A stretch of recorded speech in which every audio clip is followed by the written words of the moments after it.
Talk. I'm your host, Alex, and today we're diving deep into a topic that affects so many of us, comparing ourselves to others. We all do it. We scroll through social media, we see someone with a beautiful home, a perfect-looking relationship, a fancy job title, or maybe someone who speaks English fluently and confidently. And then we look at ourselves and start to feel like we're not enough. But let me tell you something right from the start. Comparing yourself to others is like running a race on someone else's track. You can't win because it was never your race to begin with. So in this episode, we're going to spend time understanding why we compare, how it affects us emotionally and mentally, and how we can stop doing it. We're going to talk honestly, and you're going to leave this episode feeling lighter, stronger, and more confident in who you are. Take a deep breath. This is for you. Let's begin. You know, we live in a world that constantly tells us to be more successful, be more beautiful, be more fluent, be more productive. And when we look around, it seems like everyone else has already figured it out. But what we forget is we're only seeing the highlights of their lives. We're not seeing their struggles, their fears, or the nights they couldn't sleep because of stress or insecurity. Let me ask you something. Have you ever felt like you were behind in life? Maybe you thought, I should be fluent in English by now, or I should have a better job, or I should be happier. That should voice, it doesn't come from your heart. It comes from comparison. And the truth is, comparison robs you of joy. It takes you away from your path. It tells you that you're not enough. But the reality is, you are enough. You are on your own journey, and no one else's journey is meant to look like yours. When I was younger, I used to compare myself to people who seemed more confident than me.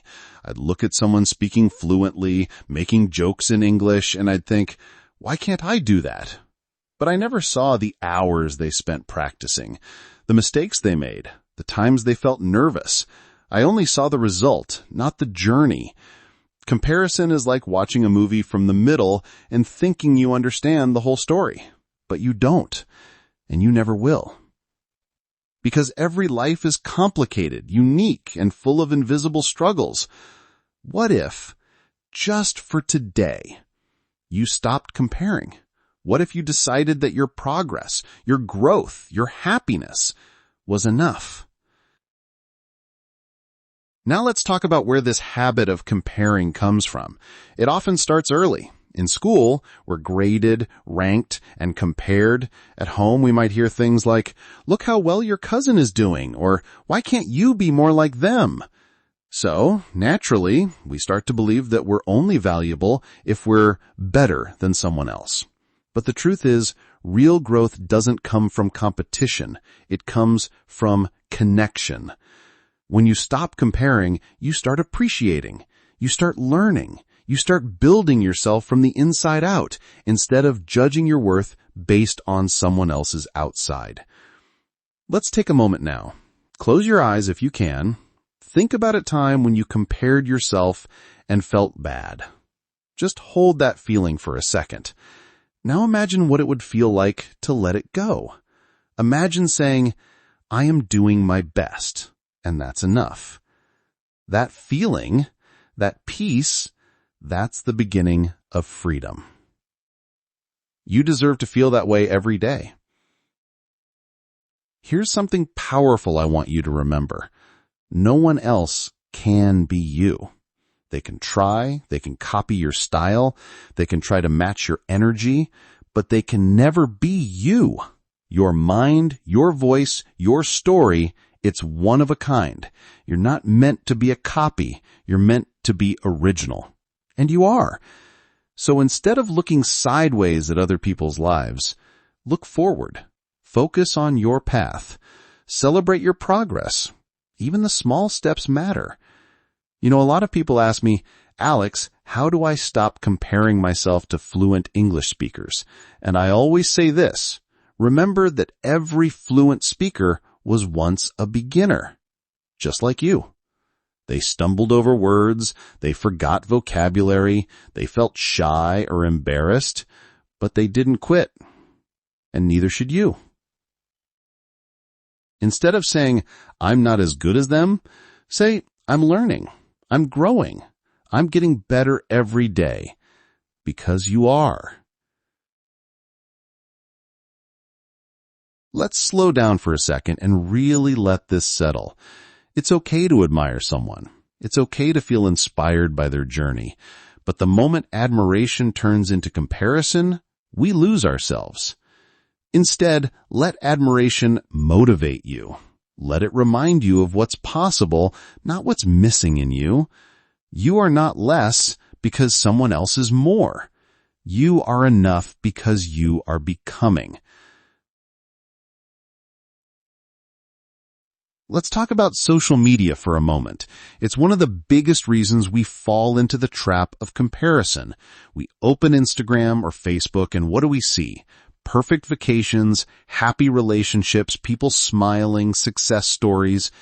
We rarely see the messy parts, the arguments, the failures, the loneliness, the self-doubt. And the problem is, we compare our everyday reality with someone else's edited highlight reel. No wonder we feel like we're behind. But the truth is, you're not behind. You're on a different journey, a meaningful one, a real one. So, if you've been comparing yourself to people on social media, let me gently remind you. Those posts don't tell the whole story. They are moments, not the full movie. Your life is not less just because it's not all smiles and filters. Real life is complex. It's beautiful and messy and raw, and that's what makes it powerful. Sometimes we compare because we think it will push us to improve. We say things like, if I compare myself to successful people, I'll be motivated to work harder. But comparison that comes from a place of self-criticism doesn't motivate. It drains us. It makes us feel like we're never good enough, no matter how much we do. Improvement should come from love, not from lack. Instead of saying, I'm not as smart as them, try saying, I want to learn more because I believe in myself. That shift from pressure to passion is everything. Let me tell you something personal. There was a time when I stopped posting online because I felt like what I had to say wasn't good enough. I saw people who were more experienced, who had more followers, who spoke more confidently, and I thought, why would anyone want to listen to me? But here's what I realized. Your voice matters not because it's perfect, but because it's yours. And someone out there needs to hear exactly what you have to say, in your way, with your words. That's true for me. And it's true for you too. Now let's talk about your strengths.